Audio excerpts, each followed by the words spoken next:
L'ouragan Dorian est l'une des tempêtes les plus puissantes à avoir jamais touché terre dans cette partie de l'Atlantique.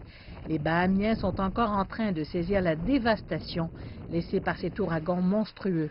À son apogée, la force des vents atteignait près de 300 km/h avec des rafales encore plus fortes. La tempête s'est arrêtée au-dessus des Bahamas, frappant les îles pendant 3 jours. Mardi matin, certains résidents évacuaient encore leur maison lorsque les eaux de crue montaient à la hauteur de la poitrine. Le premier ministre des Bahamas a confirmé les décès et déclaré que l'accent était mis sur le rétablissement. Nous sommes au cœur d'une tragédie historique dans certaines parties du nord des Bahamas. Les premiers rapports d'Abaco indiquent que la dévastation est sans précédent et de grande ampleur. Ils sont profondément préoccupants. Les images et les vidéos que nous voyons sont déchirantes. Les îles Abaco et Grand Bahama ont été parmi les plus touchées.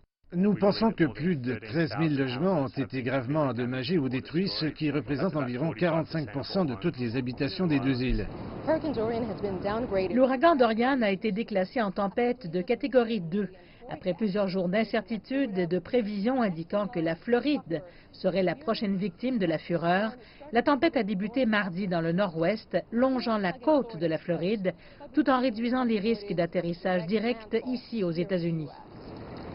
Nombreux sont ceux qui, en Floride, ont soupiré de soulagement. C'est très lent. Je pense toujours que nous devons garder un œil dessus car on sait qu'ils peuvent vaciller et se retourner. Jusqu'ici, tout semble aller dans le bon sens, directement dans l'océan. En dehors de ça, j'ai l'impression que si on se prépare, rien ne cloche. On est certes fatigué, mais il vaut mieux prévenir que guérir.